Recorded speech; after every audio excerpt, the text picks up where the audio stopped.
बद्रीनाथ धाम में चल रहा मास्टर प्लान निर्माण कार्य। डीएम ने निर्माण कार्यों का किया श्री निरीक्षण। गौरव कुमार ने की भगवान बद्री विशाल की पूजा अर्चना। डीएम आकांक्षा कोंडे ने जिला चिकित्सालय का किया निरीक्षण। कई वार्डों और व्यवस्थाओं का लिया जायजा। अस्पताल में आवश्यक सुधार के दिए निर्देश। देहरादून में एसपी ने आमजन को डिजिटल धोखाधड़ी से किया सचेत। सर्च इंजन के कारण अपराधियों तक पहुंचना चुनौतीपूर्ण। बोर्ड से ब्रॉडकास्ट कम्युनिटी नंबर पर जुड़ने की अपील। मसूरी में शौचालय बनाने के लिए किए गए करोड़ रुपए खर्च। शौचालय में लगा गंदगी का अंबार। प्रेसकों के साथ आम लोग हो रहे परेशान। बद्रीनाथ के कुबेर पर्वत से ग्लेशियर राड टूटने की घटना। कंचन गंगा नाले में आया ग्लेशियर का हिस्सा। घटना में किसी प्रकार की नहीं हुई जनहानि।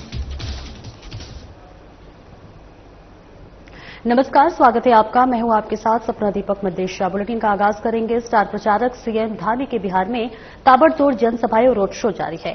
आपको बता दें कि गोरिया, कोठी और सिवान में जनसभा संबोधित करने के बाद सीएम धामी वारसलीगंज विधानसभा क्षेत्र पहुंचे, जहां सीएम धामी ने विधानसभा प्रत्याशी अरुणा देवी के समर्थन में जनसभा को संबोधित किया। आइए अब आपको सीधे लिए चलते हैं वारसलीगंज विधानसभा क्षेत्र, जहां स्टार प्रचारक सीएम धामी विशाल जनसभा को संबोधित कर रहे हैं। वह विश्वास आज बिहार में विकास का नया अध्याय लिखा जा रहा है।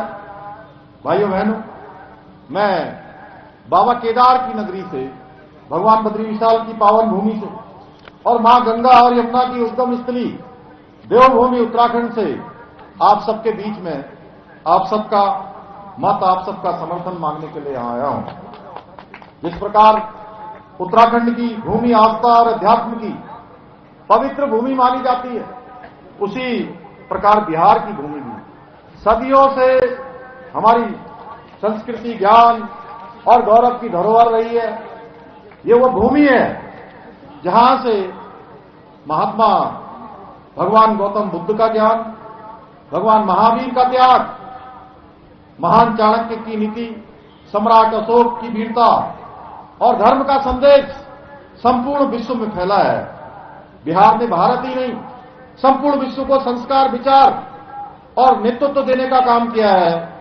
आज मैं बिहार के नवादा की इस पवित्र भूमि पर आप सभी के बीच वारसलीगंज विधानसभा क्षेत्र से भारतीय जनता पार्टी की प्रत्याशी अरुणा देवी का आप सबको आशीर्वाद मिले, इसके लिए आप सबके बीच में आया हूं।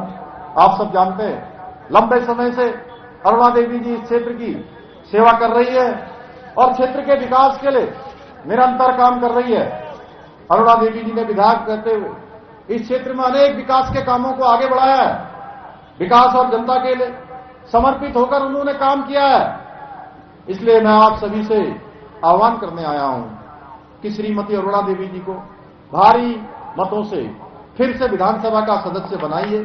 ये पूरे विधानसभा क्षेत्र के साथ साथ बिहार के विकास को भी डबल इंजन की शक्ति प्रदान करने के लिए, और जैसा अभी केशव जी ने कहा कि आप लोग इनको इस क्षेत्र से विधायक बनाकर भेजिए, यहां से प्रतिनिधि बना के भेजिए, पटना से वहां के लोग जिम्मेदारी लेंगे, वहां से कुछ और बनाकर भेजेंगे। भाइयों बहन, आदरणीय प्रधानमंत्री मोदी जी के नेतृत्व में आज जहां देश में तेज गति से इंफ्रास्ट्रक्चर बढ़ रहा है, विकास के काम हो रहे हैं, वहीं गरीब लोगों के लिए जो समाज के अंतिम छोर में रहते हैं, उनके जीवन स्तर को बेहतर बनाने का काम आदरणीय प्रधानमंत्री मोदी जी के नेतृत्व में देश में हो रहा है। जनधन योजना, उज्ज्वला योजना, प्रधानमंत्री आवास योजना, मुफ्त राशन योजना जैसे अनेक कल्याणकारी योजनाएं आज देश के करोड़ों नागरिकों का भाग्य बदलने का काम कर रही हैं। आज जहां एक और बिहार के 8.5 करोड़ से अधिक लोग मुफ्त राशन योजना का लाभ ले रहे हैं, वहीं 50 लाख से अधिक गरीब परिवारों को आवास देने का काम, मकान देने का काम मोदी सरकार ने किया है। इतना ही नहीं, आज बिहार के प्रत्येक घर को हर घर बिजली, हर घर नल से जल और हर घर शौचालय जैसी योजनाओं का लाभ सुनिश्चित किया गया है। भाइयों बहनों, कांग्रेस के समय में केवल गरीबी हटाओ के नारे दिए जाते थे, लेकिन आज मोदी सरकार ने अनेक योजनाओं के माध्यम से अंतिम छोर में खड़े हुए गरीब व्यक्ति को उसके लक्ष्य को साकार करने की दिशा में उसके जीवन को ऊपर उठाने की दिशा में उसको सहायता करने के लिए अनेक योजनाएं देश के अंदर चलाई जा रही हैं, जिसका परिणाम है कि आज भारत के 30 करोड़ से अधिक लोग गरीबी रेखा से बाहर निकले हैं और वहीं देश की गरीबी में 5 गुना से अधिक की कमी आई है।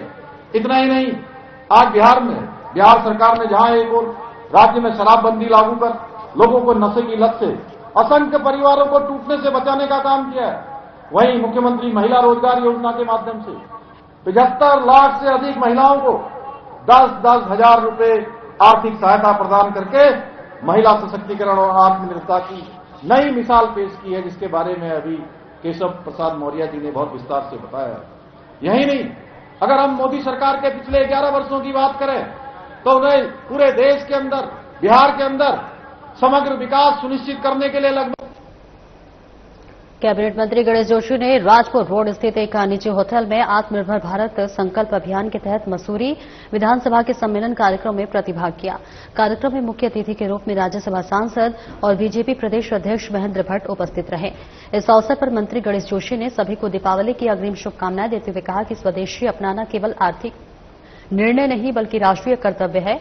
उन्होंने कहा कि प्रधानमंत्री नरेंद्र मोदी के वोकल फॉर लोकल के आह्वान से देश आत्मनिर्भरता की दिशा में तेजी से आगे बढ़ रहा है। दीपावली से पहले प्रधानमंत्री मोदी ने देशवासियों को जीएसटी में छूट देकर बड़ा उपहार दिया है। प्रदेश में 4,69,000 महिलाएं स्वयं सहायता समूहों के माध्यम से आजीविका चला रही हैं, जिनमें से 1,65,000 महिलाएं लखपति दीदी बन चुकी हैं।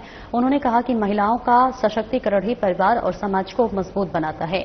प्रधानमंत्री के नेतृत्व में भारत ने 11 वर्षों में अभूतपूर्व विकास किया हुआ है और 12 करोड़ शौचालय, 10 करोड़ आवास और 80 से अधिक देशों को खाद्यान्न निर्यात इसका प्रमाण है। वहीं आत्मनिर्भर भारत अभियान प्रधानमंत्री के वोकल फॉर लोकल संदेश को जन जन तक पहुंचाने का सशक्त माध्यम है और हर नागरिक को स्वदेशी उत्पादों के प्रयोग का संकल्प लेना चाहिए। उन्होंने सभी से दीपावली और आगे आने वाले त्योहारों में स्वदेशी उत्पादों को खरीदने की अपील की है।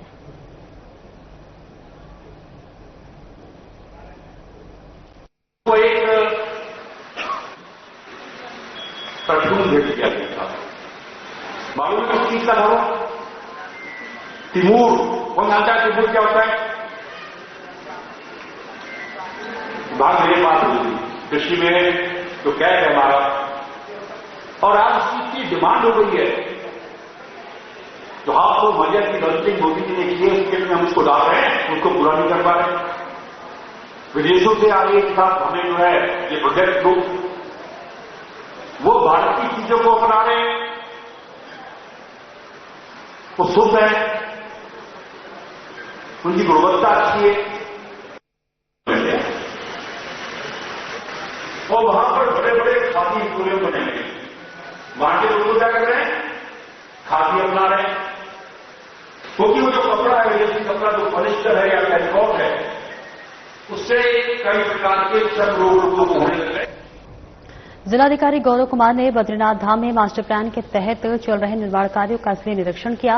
इस दौरान उन्होंने भगवान बद्री विशाल की पूजा अर्चना कर सभी जनपदवासियों की सुख समृद्धि की कामना की। बद्रीनाथ मंदिर पहुंचने पर बद्री केदार मंदिर समिति के प्रभारी अधिकारी विपिन तिवारी ने जिलाधिकारी का स्वागत किया और उन्हें भगवान बद्री विशाल का प्रसाद एवं अंगवस्त्र भेंट किया।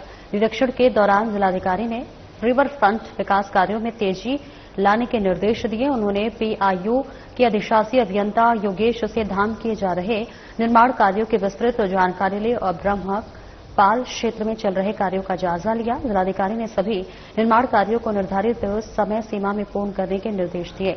बद्रीनाथ भ्रमण के दौरान जिलाधिकारी ने तीर्थ पुरोहित और पंडा समाज के प्रतिनिधियों से भेंट की और उनकी समस्याओं को ध्यानपूर्वक सुनते हुए शीघ्र निस्तारण का आश्वासन दिया।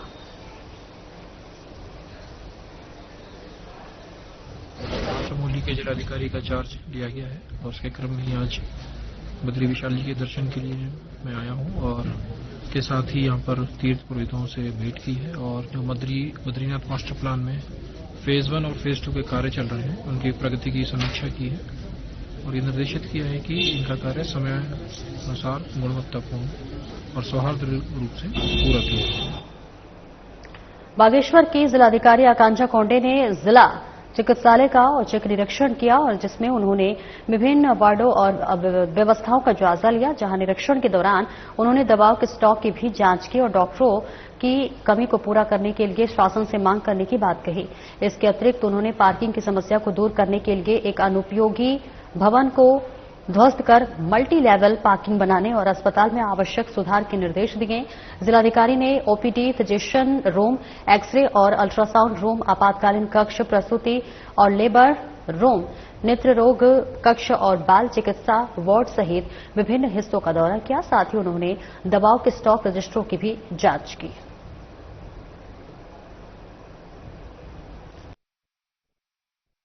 अस्पताल में मुख्यतः जो है हमारे स्टाफ की जो है थोड़ी समस्या है, क्योंकि जितने भी हमारे स्पेशलिस्ट हैं सभी के 2-2 पद सैंक्शन है, मगर अगर तैनाती देखी जाए तो एक ही है तैनात, जिसके कारण जो डॉक्टर है उनको 24 घंटे की ड्यूटी करनी पड़ती है।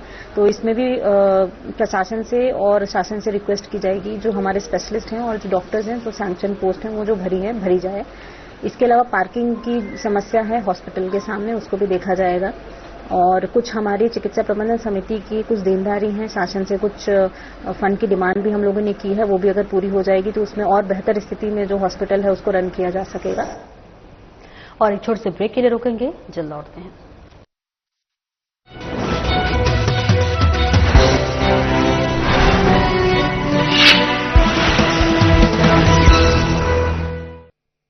सामर्थ्य से भरी ये देवभूमि आपके लिए निवेश के बहुत सारे द्वार खोलने जा रही है। उत्तराखंड में औद्योगिक विकास ने पकड़ी रफ्तार, निवेश के संकल्प धरातल पर हो रहे साकार। प्रधानमंत्री नरेंद्र मोदी के मार्गदर्शन और मुख्यमंत्री पुष्कर सिंह धामी के कुशल नेतृत्व में उत्तराखंड ने औद्योगिक विकास की तरफ मजबूत कदम बढ़ाए हैं। प्रदेश में उद्योगों के विस्तार और अधिक से अधिक युवाओं को रोजगार देने के लिए धामी सरकार अपने संकल्पों को धरातल पर उतार रही है। निवेश आकर्षित करने के लिए धामी सरकार ने ग्लोबल इन्वेस्टर्स समिट का आयोजन किया था, जिसमें 3.5 लाख करोड़ रुपए के निवेश प्रस्ताव प्राप्त हुए थे। उद्योगों के अनुकूल पारदर्शी नीतियों के चलते अब तक 1 लाख करोड़ रुपए के निवेश की ग्राउंडिंग हो चुकी है, जो उत्तराखंड पर निवेशकों के मजबूत भरोसे को दर्शाता है। जिन क्षेत्रों में सबसे ज्यादा निवेश की ग्राउंडिंग हुई है उनमें ऊर्जा क्षेत्र में 40,341 करोड़ रुपए, उद्योग में 34,086 करोड़ रुपए, आवास में 10,055 करोड़ रुपए, पर्यटन में 8,635 करोड़ रुपए और उच्च शिक्षा में 5,116 करोड़ रुपए के निवेश की ग्राउंडिंग की गई है। ये केवल आर्थिक निवेश नहीं है, बल्कि उत्तराखंड की समृद्ध संभावनाओं, उद्यमिता की भावना, जन भागीदारी पर आधारित समेकित विकास का प्रतिबिंब है। सरकार के प्रयासों से राज्य की औद्योगिक प्रगति को नई पहचान और नई गति मिलना तय है। निवेश की ग्राउंडिंग से न सिर्फ स्थानीय उद्यमिता को प्रोत्साहन मिलेगा, बल्कि राज्य की आर्थिक समृद्धि के साथ रोजगार के नए द्वार भी खुलेंगे। उद्योगों को मिल रही रफ्तार, बढ़ रहा निवेश, मिल रहा रोजगार।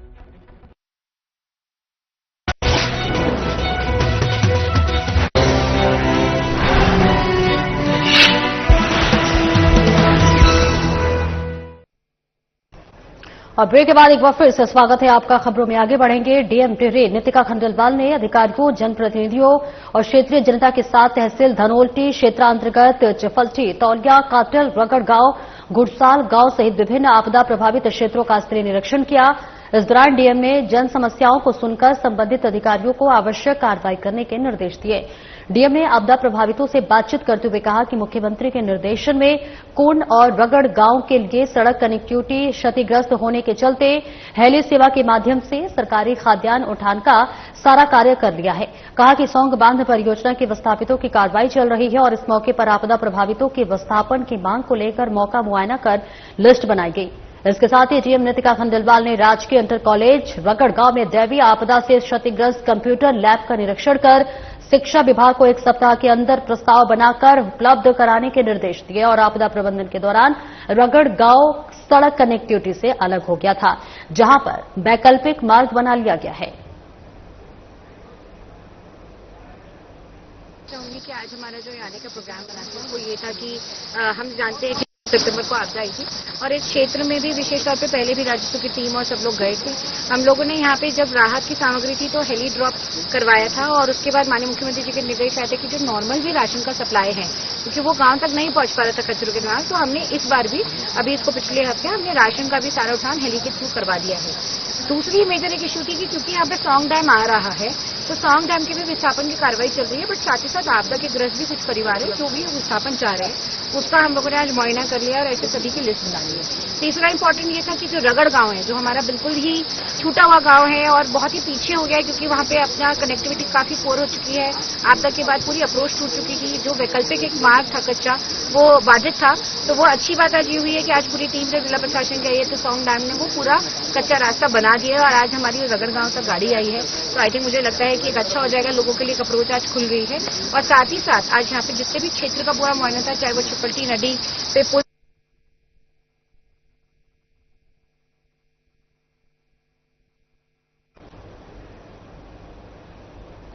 और आगे बढ़ेंगे जहां एक्शन मोड में महानिदेशक नजर आ रहे हैं।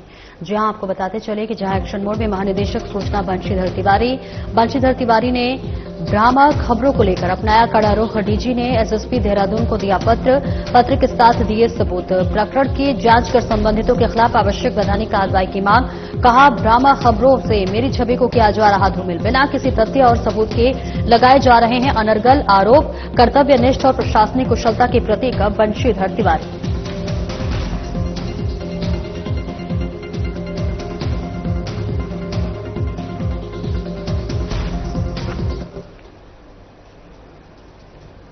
ASP cyber crime Kush Mishra ने आमजन को डिजिटल धोखाधड़ी से सचेत किया और बताया कि व्यक्तिगत डेटा का महत्व बहुत अधिक है। इसके बीच होने से डिजिटल फ्रॉड की आशंका काफी बढ़ जाती है। उन्होंने सलाह दी है कि गूगल पर have I been pwned search करने अपने डेटा बीच जो है स्थिति की जांच कर सकते हैं। इसके साथ ही उन्होंने अनजान लिंक पर क्लिक न करके व्हाट्सएप और टेलीग्राम ग्रुप के जरिए होने वाले इन्वेस्टमेंट फ्रॉड से सावधान रहने की हिदायत दी है। मिश्रा ने बताया कि एपीएन सर्वर और स्टोर सर्च इंजन के कारण अपराधियों तक पहुंचना चुनौतीपूर्ण होता जा रहा है, इसलिए सावधानी ही सबसे बड़ी सुरक्षा है। उन्होंने आम जनता से साइबर क्राइम की व्हाट्सएप ब्रॉडकास्ट कम्युनिटी नंबर 9411112759 से जुड़ने की अपील की है, जिसके माध्यम से साइबर क्राइम सेल फ्रॉड के नवीनतम तरीकों के बारे में जानकारी साझा करता रहता है। सिक्योरिटी ब्रीच बहुत तरीके की होती है, जैसे कि मैंने आपको बताया टाइप्स ऑफ फ्रॉड्स हैं। डिजिटल फ्रॉड, आपका डिजिटल अरेस्ट हो गया, इन्वेस्टमेंट फ्रॉड हो गया, जॉब रिलेटेड स्कैम्स हो गए, फेक ऐप स्कैम्स हो गया, एसएमएस बॉम्बिंग हो गया, OTP sharing and other kinds of scams are there. तो इसमें जो डिजिटल अरेस्ट और ये सारी चीजें हैं, ये आपका डाटा जब ब्रीच हो जाता है तभी क्रिमिनल उस डाटा को इस्तेमाल करके यूज करता है एंड उसको अपने फायदे के लिए इस्तेमाल करता है। अब इसको बचने का एक तरीका है, हमने नेमोनिक कॉइन किया है पापा। जो पापा है, पहली चीज never share your personal information with anyone. दूसरी चीज avoid pressing any links, avoid sharing your OTP with anyone. तीसरा चीज अपने पासवर्ड को रेगुलरली चेंज करते रहें। 2 फैक्टर ऑथेंटिकेशन नाम का एक कॉन्सेप्ट होता है, उसको यूज करें। चौथा चीज use of avatar. Avatar as in अपनी गिबली आर्ट होती है, बहुत तरीके की आर्ट है, तो अपनी जो प्रोफाइल पिक्चर है आप उसको कार्टून के रूप में, इसके रूप में रखें। इसकी वजह से क्या होगा कि कोई आपकी इंफॉर्मेशन आपको इंपर्सोनेट नहीं कर पाएगा आपकी पिक्चर लेके। एंड लास्टली अवेयर रहें, जागरूक रहें। एंड मैं एक चीज और बोलना चाहूंगा, हमारा एक फोन नंबर है, where is that phone number, 111111 9411112759 94112759। मैं ये नंबर आपको इसलिए बता रहा हूं, ये एएसपी साइबर एसटीएफ का सीयूजी नंबर है। हमने एक व्हाट्सएप ब्रॉडकास्टिंग कम्युनिटी बनाई है, उस कम्युनिटी में हमने प्रदेश के सारे सीनियर है पापा, क्या ये प्रतिदिन सुबह शाम उसमें मैसेजेस डाल रहे हैं, उनको डिफरेंट टाइप्स ऑफ जो ये साइबर फ्रॉड्स हैं उससे। नगरपालिका परिषद मसूरी द्वारा शहर के शौचालय को अत्याधुनिक बनाने के लिए करोड़ों रुपए खर्च किए गए, लेकिन रखरखाव के अभाव में शौचालय खस्ताहाल हो चुके हैं। शहर भर के शौचालयों में कहीं पानी की समस्या है तो कहीं बिजली के कनेक्शन नहीं है। मसूरी के प्रवेश द्वार कोलूखेत में देश विदेश के पर्यटक आते हैं, इसके बावजूद भी पानी की समस्या बनी हुई है। शौचालय के दरवाजों की कुंडियां भी टूट चुकी है और शौचालयों के ढक्कन गायब है, जिससे कि पर्यटकों के साथ ही आम लोगों को भी परेशानियों का सामना करना पड़ रहा है। तो वहीं शौचालय में गंदगी का अंबार लगा हुआ है, जिस पर शहर के लोगों ने नाराजगी व्यक्त की है। पूर्व पालिका अध्यक्ष मनमोहन सिंह ने कहा है कि उनके कार्यकाल में सबसे पहले इस शहर के शौचालयों की मरम्मत का कार्य किया गया है, लेकिन अब करोड़ों रुपए लगाने के बाद भी शौचालय की स्थिति दयनीय है। स्थानीय व्यापारी संदीप अग्रवाल ने कहा कि पर्यटन सीजन में जनता को शौचालय समर्पित किए गए थे, लेकिन देखरेख के अभाव में उनकी हालत खराब हो चुकी है। मैं अध्यक्ष बना तो मैंने सबसे पहले शहर के बाथरूम बनाए कि शहर के बाथरूम हमारे टूरिस्टों के लिए एक ऐसी वो है कि वो सोच के जाएंगे मसूरी में बाथरूम जाना है तो मसूरी जाइए। लेकिन अभी मैंने देखा कई बाथरूम्स बने हैं, न बिजली है न पानी है। जिस ठेकेदार को आपने दिया है उस ठेकेदार का जो एस्टीमेट है, जो शेड्यूल बी है, उसमें क्या लिखा हुआ है आपने? कहीं कहीं देखा मैंने इतना बुरा हाल उस बाथरूम हो गया। जो अभिनंदन होटल के पास जो बाथरूम अभी आपने लाखों रुपए लगाया, ना कोई दीवार तोड़ी ना कोई, जो अच्छे खासे पॉट थे आपने पॉट तोड़ के दूसरे पॉट लगा दिए। और अब जाइए कोई पान थूक रहा है उसमें, कहीं पानी नहीं है, कहीं सारा बाथरूम आदमी बाथरूम नहीं कर सकता। महिलाएं सीजन से लगातार टॉयलेट की स्थिति दयनीय बनी हुई है। अब इस समय त्योहार का टाइम आ गया है और इस समय भी स्थिति आपके समक्ष, मैं लंडौर बिहार में खड़ा हूं। लंडौर बिहार में भी टॉयलेट्स, नवनिर्मित टॉयलेट्स यहां बना के लंडौर वासियों को समर्पित किए गए थे, लेकिन लंडौर के टॉयलेट की स्थिति फिलहाल जीर्ण अवस्था में इसलिए हो गई है कि कोई रखरखाव किसी भी तरह का रखरखाव यहाँ पे नहीं है उचित। एसएसपी आयुष अग्रवाल के दिशा निर्देशों के अनुपालन में पुलिस टीम द्वारा लगातार आम जन और स्कूली बच्चों को आपराधिक गतिविधियों के प्रति जागरूक किया जा रहा है। इसी क्रम में थाना प्रभारी चंबा ने मॉडर्न पब्लिक स्कूल के बच्चों को थाना कार्यालय चंबा का विजिट कराया और इस दौरान सभी बच्चों को पुलिस की कार्यप्रणाली से अवगत कराया गया। साथ ही साइबर अपराध, नशा मुक्ति, महिला अपराध, बाल अपराध और यातायात नियमों के संबंध में जागरूक किया। इस कार्यक्रम में विद्यालय के कुछ शिक्षक और 400 छात्र छात्राओं ने भाग लिया। थाना प्रभारी ने उपस्थित छात्र छात्राओं से वित्तीय साइबर क्राइम की चर्चा करते हुए digital arrest, phishing, catfishing, social media धोखाधड़ी, बैंकिंग धोखाधड़ी, ऑनलाइन उत्पीड़न आदि के संबंध में विस्तृत जानकारी दी। साथ ही किसी भी प्रकार की धोखाधड़ी होने पर तत्काल टोल फ्री नंबर 1930 या फिर साइबर पोर्टल www.cybercrime.gov.in पर शिकायत करने की अपील की। पुलिस टीम ने स्कूली बच्चों को सड़क पर चलने के संबंध में यातायात नियमों का पालन करते हुए यातायात नियमों की जानकारी भी दी। कार्यक्रम में सभी स्कूली बच्चों को ड्रग्स से दूर रहने और उसके दुष्प्रभाव के बारे में भी विस्तार से जानकारी दी गई।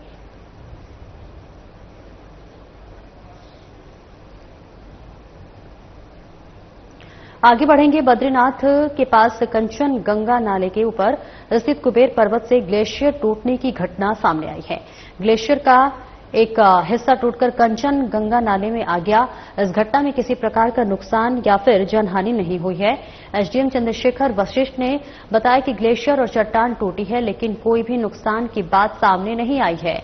चमोली पुलिस का कहना है कि यह घटना एक सामान्य प्राकृतिक प्रक्रिया है जो ऊंचाई वाले क्षेत्रों में अक्सर होती रहती है। गिरा हुआ हिस्सा नीचे एक जगह डिपॉजिट हो गया है। इससे किसी भी प्रकार की कोई जान माल की हानि नहीं हुई है। उन्होंने बताया कि चारधाम यात्रा पूरी तरह से सुचारू रूप से चल रही है और सभी रास्ते खुले हैं। पुलिस ने सभी श्रद्धालुओं और नागरिकों से इस वीडियो के संबंध में किसी भी तरह की नकारात्मक या फिर भ्रामक अफवाहों पर ध्यान न देने का अनुरोध किया है।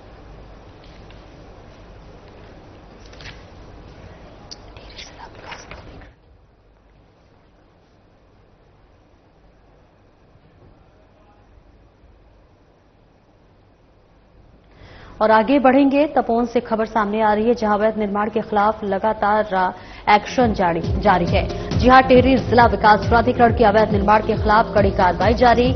एसडीएम नरेंद्र नगर के आदेश पर हुई सीलिंग की कार्रवाई। बेकोट वैली के पीछे घुघद्यानी में दुर्गेश के अवैध निर्माण को किया गया पुनः सील। सहायक अभियंता पंकज पाठक के नेतृत्व में अवर अभियंता विपिन कोठारी ने पुलिस की उपस्थिति में की सीलिंग की कार्रवाई। सील किए गए निर्माणों पर छेड़छाड़ बर्दाश्त नहीं, सहायक अभियंता पंकज पाठक ने कहा। सील किए गए निर्माणों पर निर्माण कार्य हुआ तो होगी ध्वस्तीकरण की कार्रवाई, मानचित्र के अनुसार ही करें निर्माण कार्य। सील किए गए निर्माण पर प्राधिकरण की सख्त नजर। अवैध निर्माणों के खिलाफ प्राधिकरण की कार्रवाई लगातार रहेगी जारी। तो टिहरी जिला विकास प्राधिकरण की अवैध निर्माण के खिलाफ कड़ी कार्रवाई जारी है।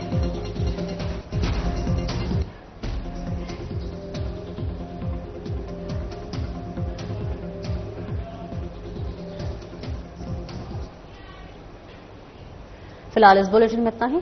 नमस्कार।